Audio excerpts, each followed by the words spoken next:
আমরা এখনো অবধি যা ডিসকাস করেছি শুধুমাত্র ফোর্স আইডেন্টিফিকেশন, কিন্তু ফোর্স আইডেন্টিফিকেশনই সবকিছু নয়। ফোর্সের এফেক্ট কি, অ্যাক্সিলারেশন কত, সেইগুলো আমাকে বার করতে হবে।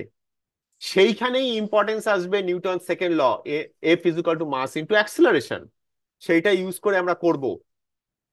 তার জন্য যে মেথডটা আমাদের শিখতে হবে সেটা হচ্ছে ফ্রি বডি ডায়াগ্রাম আঁকা। ফ্রি বডি ডায়াগ্রাম কি? ওই যে আমরা ফোর্স আইডেন্টিফাই করার সময় একটা অবজেক্টকে আলাদা করে নিচ্ছিলাম, ফ্রি বডি ডায়াগ্রামও তাই। একটা অবজেক্টকে তার সারাউন্ডিং থেকে আলাদা করে নিয়ে তার উপর কত ফোর্স, তার কত অ্যাক্সিলারেশন মেজার করা, সেটা হচ্ছে ফ্রি বডি ডায়াগ্রাম। আমরা এখন যেটা শিখবো সেটা হচ্ছে ফ্রি বডি ডায়াগ্রাম কি করে আঁকতে হয়, তার যে স্টেপস গুলো আছে সেই স্টেপস গুলো আমরা শিখবো। ফোর্স আইডেন্টিফিকেশন মোটামুটি 70% of free body diagram. Force identify করতে পারলে 70% অফ ফ্রি বডি ডায়াগ্রাম শেখা হয়ে যায়। 30% বাকি থাকে, সেই 30% কি সেটা আমরা এখন শিখবো। আমি একটা কমপ্লিকেটেড একটা সিচুয়েশন আগে আঁকি, সেই সিচুয়েশনটাকে আমরা অ্যানালাইজ করব এই ফ্রি বডি ডায়াগ্রাম দিয়ে। কত কমপ্লিকেটেড একটা জিনিস, কিন্তু কি সহজে সবকিছু হয়ে যাবে সেটাই হচ্ছে দেখার। একটা পুলি আছে, এটা গ্রাউন্ড, আর একটা পুলি আছে, কিন্তু সেই পুলিটা একটা অন্য অবজেক্টের সাথে ফিক্স করা আছে। এবারে এই পুলির ওপর দিয়ে একটা দড়ি গেছে, এই অবজেক্টের উপরে আর একটা পুলি আছে, যেরকম আমরা আগের অঙ্কটাই করছিলাম। সেখান দিয়ে দড়ি নেমেছে, দড়ি নেমেছে, এদিকে দড়ি নেমেছে, এইদিকে একটা অবজেক্ট ঝুলছে, আর এইখানে একটা অবজেক্ট গ্রাউন্ডে আছে। এটাকে আমি বলছি M1, এটাকে বলছি M2। কোথাও কোনো ফ্রিকশন নেই, দড়ি মাসলেস, পুলি পুলি মাসলেস।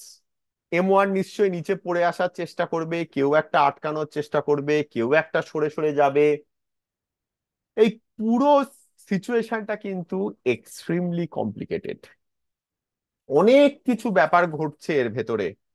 M1 নিচে পড়ছে, M2 সাইডে সরে যাচ্ছে, ক্যাপিটাল এম এর ওপর কিছু একটা এফেক্ট পড়ছে, সব মিলিয়ে গন্ডগোলে কেস।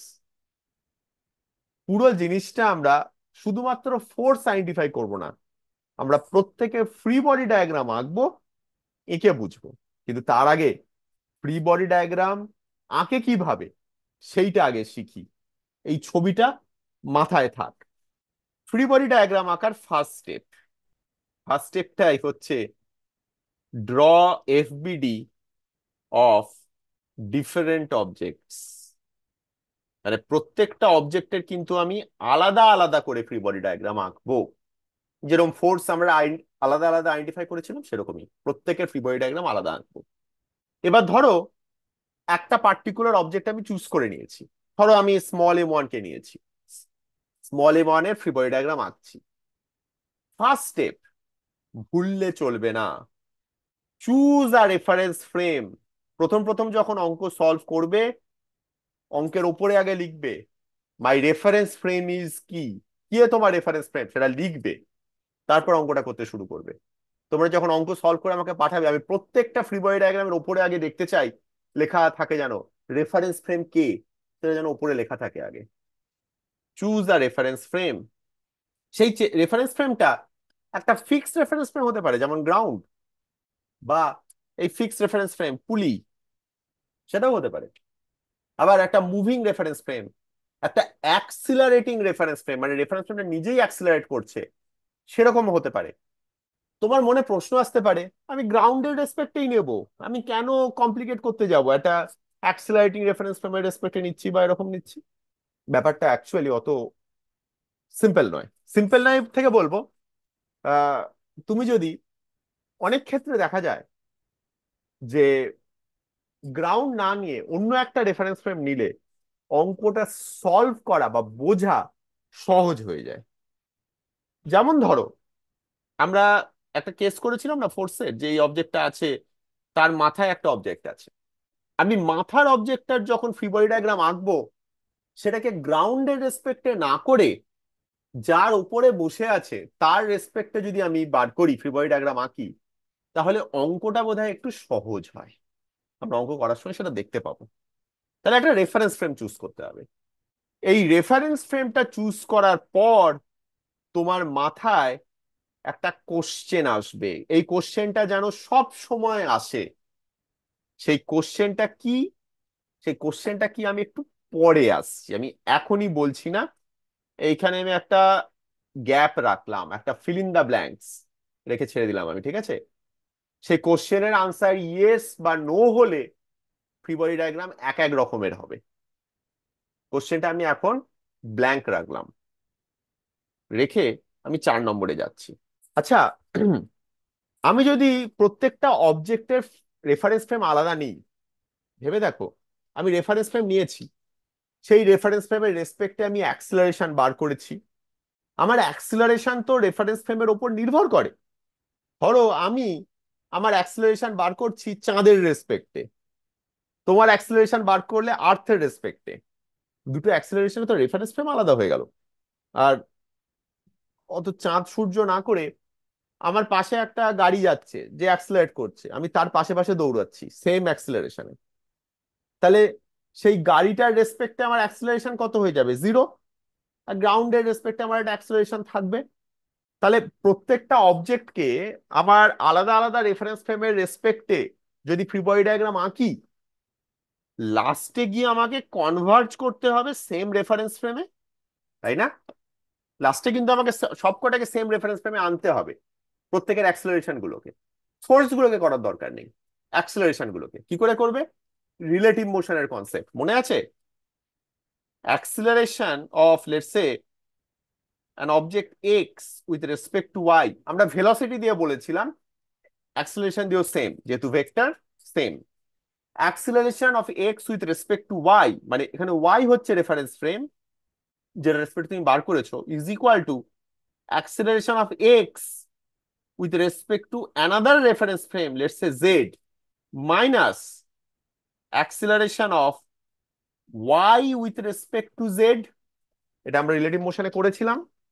এগুলো কিন্তু প্র্যাকটিস, ঠিক আছে? এগুলো বারবার ফিরে আসবে কমপ্লিকেটেড অঙ্কতে। এই রিলেশনটা ইউজ করে আমি সবাইকে কমন রেফারেন্স ফ্রেমে নিয়ে চলে আসতে পারবো, ঠিক আছে? নেক্সট, এই কনভার্জ স্টেপটা অ্যাকচুয়ালি লাস্টে আসবে। এটা মাথায় রাখা, কনভার্জটা আমি এই জন্য এখানে লিখলাম, এটা মাথায় থাকবে যে আমাকে ফিরে আসতে হবে। নেক্সট, ফোর্স ডায়াগ্রাম আঁকো, যেটা এখন অব্দি করে ফেলেছো। সাথে আমি যদি একটা অবজেক্টের ফোর্স ডায়াগ্রাম আঁকি, এই যে সিম্পল সিম্পল আমি ফোর্স ডায়াগ্রাম গুলো আঁকছিলাম, হয়তো এদিকে একটা টেনশন আছে, কি যেটা করছিলাম, শুধু ফোর্স ডায়াগ্রাম নয়, তার সঙ্গে অ্যাড অ্যাক্সিলারেশনস। মানে এক্স ডিরেকশনে একটা অ্যাক্সিলারেশন ধরো, ওয়াই ডিরেকশনে হয়তো একটা অ্যাক্সিলারেশন থাকতে পারে, একটা ওয়াই ডিরেকশনে অ্যাক্সিলারেশন ধরো। যদি শিওর হও যে ওয়াই ডিরেকশনে অ্যাক্সিলারেশন নেই বা এক্স ডিরেকশনে নেই, তাহলে অ্যাক্সিলারেশন নিতে হবে না, কিন্তু যদি থাকে সেটা নিতে হবে। ডাইরেকশন কোন দিকে নেবে অ্যাক্সিলারেশনের, সেটা লজিক দিয়ে অ্যাক্সিলারেশনের ডাইরেকশন দাও। খেয়াল রেখো, এই অ্যাক্সিলারেশন গুলো কিন্তু উইথ রেসপেক্ট টু তুমি যে রেফারেন্স ফ্রেমটা প্রথমে চুজ করেছিলে তার রেসপেক্টে। আমি অনেক কিছু বলছি, হয়তো মনে হচ্ছে একটু কমপ্লিকেটেড, অ্যাকচুয়ালি কমপ্লিকেটেড নয়। অঙ্ক করতে শুরু করলেই আমি যখন স্টেপ বলতে থাকবো দেখবে সহজ লাগছে। ফোর্স ডায়াগ্রাম আঁকা হলো, তারপরে F is equal to mass into acceleration, Newton second law. একটা পার্টিকুলার ডিরেকশনের নেট টোটাল ফোর্স কত লেখো, সেই ডিরেকশনে total force must be equal to mass into সেই দিকের অ্যাক্সিলারেশন। তারপর এটাকে সলভ করো। এটাই হচ্ছে free body diagram, free body ডায়াগ্রামের প্রত্যেকটা স্টেপস। আচ্ছা, আর একটা কথা বলা হয়নি, এই যে লাস্টে তুমি যখন কনভার্জ করছো প্রত্যেকটা অ্যাক্সিলারেশনকে, এই কনভার্জ করার সময় হয়তো কনস্ট্রেন মোশনে তুমি যে কনসেপ্ট গুলো শিখেছো সেইগুলো ইউজ করতে হতে পারে।